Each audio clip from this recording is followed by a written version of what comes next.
आप सभी को मालूम है कि महाबोधि महाविहार, जहाँ तथागत बुद्ध को ज्ञान की प्राप्ति हुई थी, उस महाबोधि महाविहार को सम्राट अशोक जी ने बनवाया था। लेकिन उसके बाद उसको मिट्टी के नीचे वो दबाया जा चुका था और अलेक्जेंडर कनिंघम एक अंग्रेज़ ने उसको खोज निकाला और उसके बाद श्रीलंका से अनागरिक धम्मपाला जी बौद्ध गया गए और उन्होंने देखा कि महाबोधि महाविहार में कुछ पंडे लोग ऐसे धार्मिक आयोजन कर रहे हैं जिसका तथागत बुद्ध ने हमेशा से जिस अंधविश्वास पाखंडवाद का विरोध करके एक वैज्ञानिक दृष्टिकोण पूरी दुनिया को दिया, तो उस कृत्य को देखकर उसका विरोध अनागरिक धम्मपाला जी ने किया अपने कुछ साथियों के साथ। लेकिन गुंडों ने उनके ऊपर हमला कर दिया और उसके बाद उसमें उनके खिलाफ मुकदमा दर्ज हुआ, उनको डिस्ट्रिक्ट मजिस्ट्रेट के यहाँ से सज़ा हुई। तो ये आंदोलन तब से चला था। तत्पश्चात कांग्रेस के एक अधिवेशन में भी ये मुद्दा उठा और कांग्रेस ने उस वक्त एक कमेटी का गठन किया और डॉक्टर राजेंद्र प्रसाद जी के नेतृत्व में उनसे उसकी जांच करके रिपोर्ट देने के लिए कहा।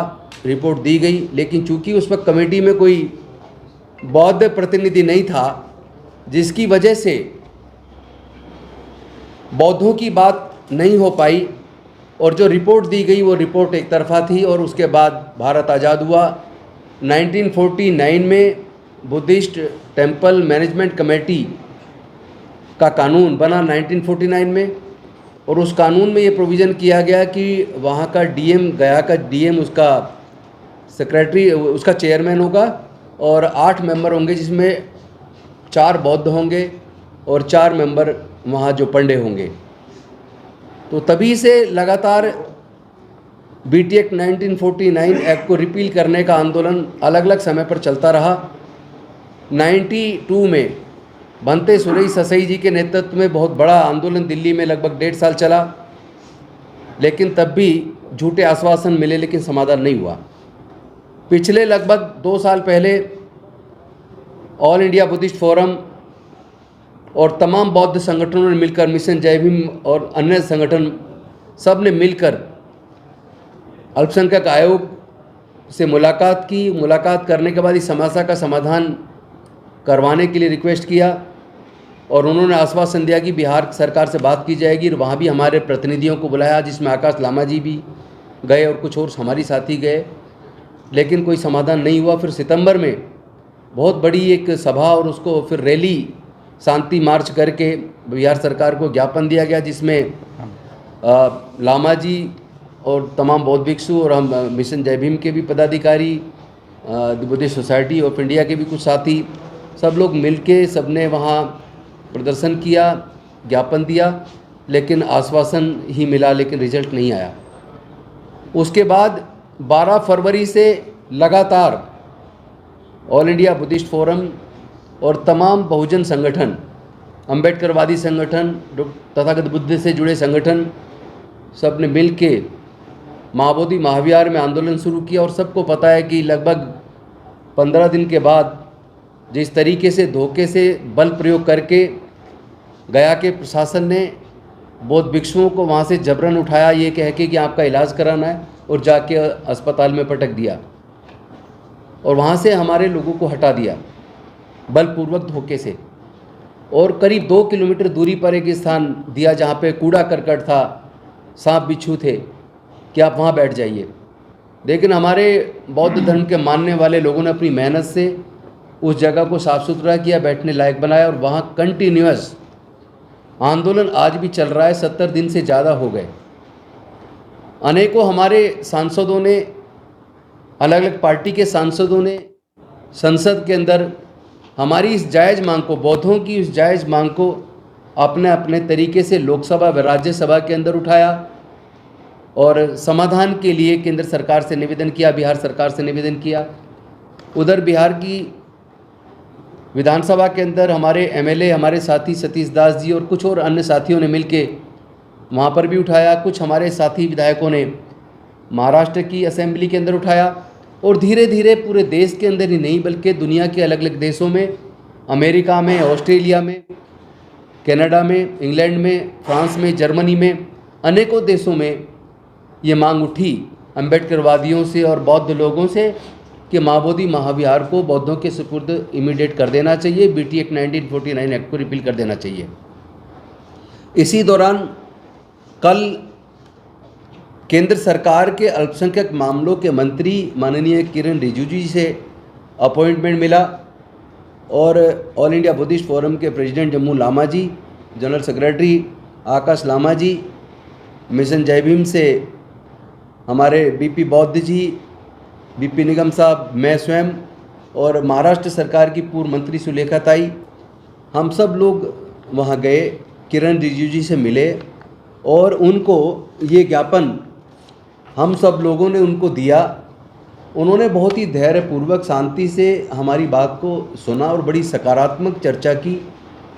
उन्होंने आश्वासन दिया कि सरकार भी इस मुद्दे पर गंभीर है और उनके आश्वासन के हिसाब से उन्होंने कहा कि इस समस्या का समाधान होना चाहिए, वो भी इस बात को मानते हैं।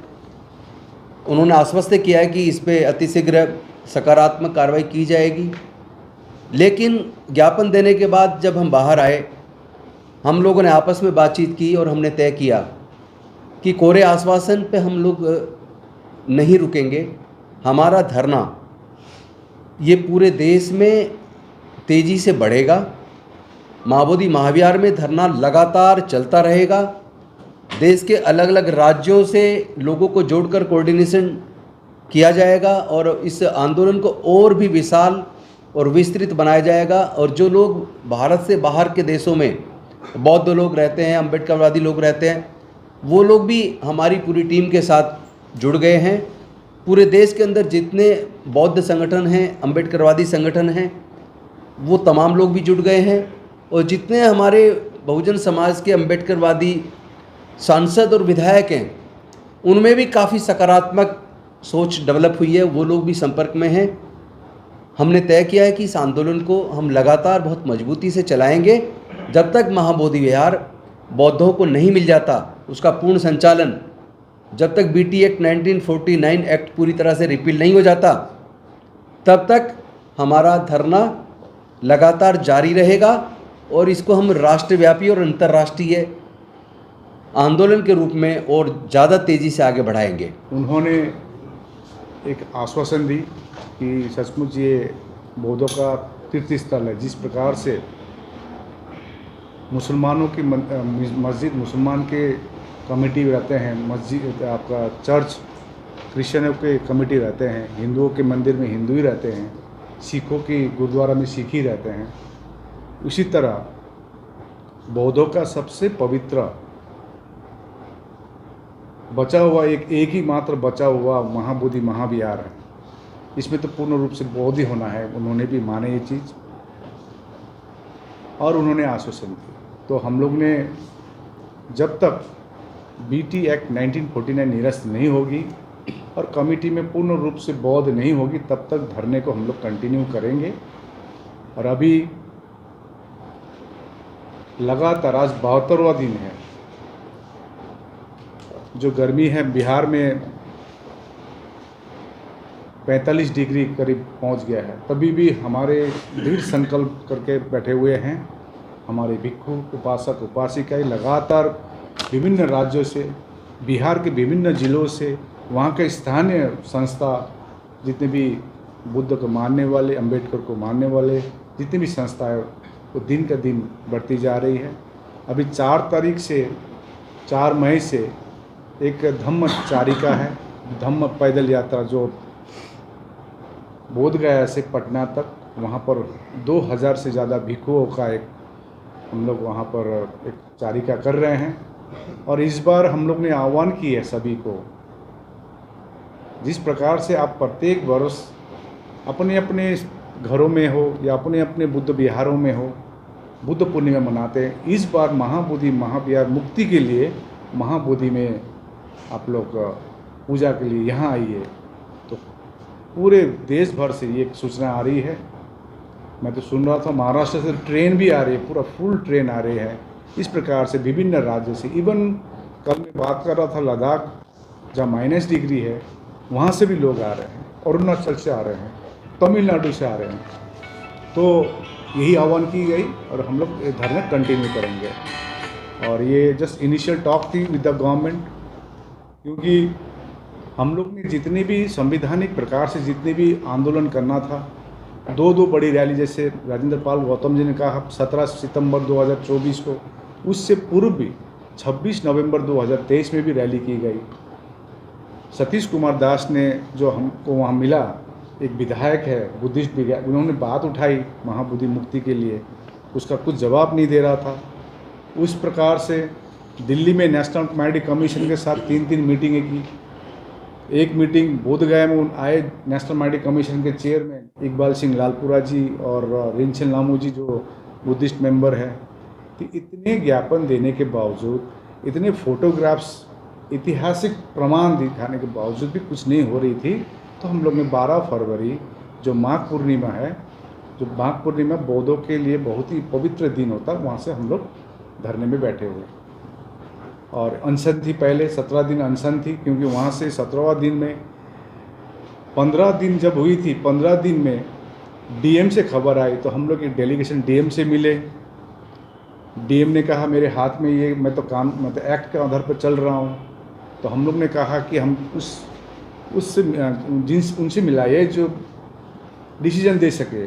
तो उन्होंने फिर होम सेक्रेटरी के साथ 27 फरवरी को मुलाकात कराया। उन्होंने कहा 10 दिन समय दीजिए, कुछ सकारात्मक होगी। लेकिन उसी रात को 12 बजे हमारे भिक्षुने को पूरे वहाँ पर बल भी 25 करीब भिक्षुनी थी, उनके लिए 70-80 पुलिसकर्मी लगाकर उठाया, जबरन उठाकर मेडिकल कॉलेज में फेंक दिया गया। रात भर कोई व्यवस्था नहीं थी। तो हम लोग ने नए धरने स्थल पर अभी जब बैठे हैं 2 किलोमीटर दूर, अभी 72 दिन हो गया हम लोग बैठे हुए हैं, सरकार के आस लगाए हुए हैं। और ये क्योंकि हमारा डिमांड जो है, जब तक ये बीटी एक्ट निरस्त नहीं होगा हम लोग धरने से उठेंगे नहीं। तो इसीलिए इसी संदर्भ में कल मिनिस्टर ऑफ माइनॉरिटीज़ और मिनिस्टर ऑफ पार्लियामेंट्री अफेयर्स किरण रिजिजू जी के साथ एक अच्छी बात हुई है। उपस्थित आदरणीय आकाश लामा जी, उपस्थित आदरणीय राजेंद्र पाल गौतम जी, हमने कल अल्पसंख्यक के मंत्री और संसदीय मंत्री माननीय किरण रिजिजू जी से मुलाकात की और जैसे बताया गया है कि बहुत सकारात्मक बात हुई है। सरकार की तरफ से उन्होंने आश्वस्त किया है और मुझे लगता है कि जिस तरीके से आंदोलन चल रहा है आकाश लामा जी के नेतृत्व में, पूरे महाराष्ट्र में नहीं, पूरे भारत में नहीं तो पूरी दुनिया के बौद्धों को एक जागरूक करने का काम, इस आंदोलन का बहुत बड़ा अचीवमेंट ये है कि दुनिया के बौद्ध जागरूक हो गए हैं कि बुद्ध गया टेम्पल एक्ट 1949 ये अनकॉन्स्टिट्यूशनल है, असंवैधानिक है और इसको कैंसिल करना ज़रूरी है। ये बात रिजिजू जी को बताया गया और उन्होंने भी इस बात को माना है। मैं आपको बताना चाहती हूँ कि इसके पहले भी कई आंदोलन हुए, मगर इतना लंबा आंदोलन कभी हुआ नहीं है और पूरे देश से लाखों की संख्या में लोग इसको समर्थन दे रहे हैं। तो हमने सोचा कि जिस तरीके से एक प्रेशर ग्रुप बनाया जा रहा है आंदोलन के माध्यम से, धरना के माध्यम से, मोर्चे के माध्यम से, उस तरीके से हमें कानूनी लड़ाई भी लड़ना ज़रूरी है। और इसलिए हमने सुप्रीम कोर्ट में एक पिटीशन दाखिल किया है 9 तारीख को, 9 अप्रैल को। आप सब जानते हैं कि राम जन्मभूमि का जो डिसीजन आया है सुप्रीम कोर्ट से, तो भले ही राम जन्मभूमि का इशू लैंड से संदर्भित था, मगर वहाँ पर जो भूमिका सुप्रीम कोर्ट ने ली थी उसमें एक आस्था का भी एक प्रश्न आया था कि ये राम जन्मभूमि हिंदुओं का आस्था की जगह है। तो हम ये चाहते हैं ये पिटीशन के माध्यम से, और हमने 1.5 पेज का जो राम जन्मभूमि का जजमेंट है उसको भी वहाँ पर हमने पेश किया है कि जिस तरीके सुप्रीम कोर्ट ने राम जन्मभूमि जो हिंदुओं का तीर्थ स्थान है उसको फेवर में उन्होंने जो निर्णय दिया है उसी तरीके से भारत के नहीं तो पूरी दुनिया का श्रद्धा स्थान महाबोधि महाविहार है, जहाँ पर तथागत गौतम बुद्ध को बोधि प्राप्त हुआ, वो बौद्धों को सौंप देना चाहिए। और हमारे पिटीशन में ये बात हमने रखी। और अब भी जो करंट इशू चल रहा है वक्फ बोर्ड का, जिसमें ये सुप्रीम कोर्ट के जज खुद सवाल कर रहे हैं कि कोई कमेटी पर जहाँ पर मुस्लिम ये वक्फ बोर्ड होता है वहाँ पर गैर मुस्लिम नहीं होना चाहिए। खुद सुप्रीम कोर्ट ने भी इस बारे में दखल लिया है। तो मुझे ऐसा लगता है कि हमारी लड़ाई काफ़ी हद तक अभी निर्णायक इस पर आ रही है, क्योंकि एक तरफ हम तो कानूनी लड़ाई लड़ेंगे और दूसरी तरफ हम आंदोलन की भूमिका से भी लोग सरकार पर प्रेशर डालेंगे। तो मुझे पूरा विश्वास है कि ये बहुत लंबा चलता हुआ हमारी जो मांग है, ये अनागारिक धर्मपाल जो थे श्रीलंका से आए थे उस जमाने से ये हमारी मांग है। और आप देखेंगे कि गौतम साहब भी जानते हैं और लामा साहब भी जानते हैं कि ये बहुत अनकॉन्स्टिट्यूशनल है। मैं नेशनल माइनॉरिटी के कमीशन मेंबर होने के नाते मैं आपको बताना चाहती हूँ, 2 नेशनल माइनॉरिटी कमीशन की रिपोर्ट है जहाँ पर बताया गया है कि ये अनकॉन्स्टिट्यूशनल है, असंवैधानिक है। जहाँ पर बौद्धों का पूरा वहाँ पर वर्चस्व होना चाहिए, वहाँ पर बौद्धों का वर्चस्व नहीं है। वहाँ कमेटी में गैर बौद्ध लोगों को रखा गया है।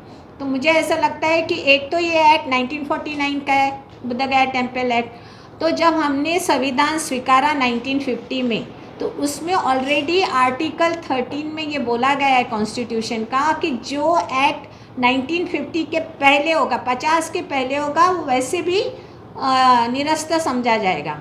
इसके बावजूद भी ये एक्ट जमाने से कई सालों से चल रहा है और इसलिए सुप्रीम कोर्ट में जाना फंडामेंटल राइट है, हर एक को अपना अधिकार है। परम पूज्य डॉक्टर बाबा साहब आम्बेडकर ने जो संविधान दिया, 75 साल पूरा देश मना रहा है संविधान का, और जब संविधान में जो लिखा है उसकी मांग अगर हम कर रहे हैं तो ये बहुत जस्टिफाइड है। और मुझे पूरा विश्वास है कि जो आंदोलन यहाँ पर चल रहा है, ये आंदोलन भी एक तरफ चलेगा और दूसरी तरफ हम कानूनी लड़ाई भी लड़ेंगे। और पूरा भरोसा है 200% कि ये सुप्रीम कोर्ट का निर्णय और आंदोलन ये सफल होगा और ये महामुक्ति का जो हमारा महाबोधि विहार है ये बौद्धों को सौंपा जाएगा।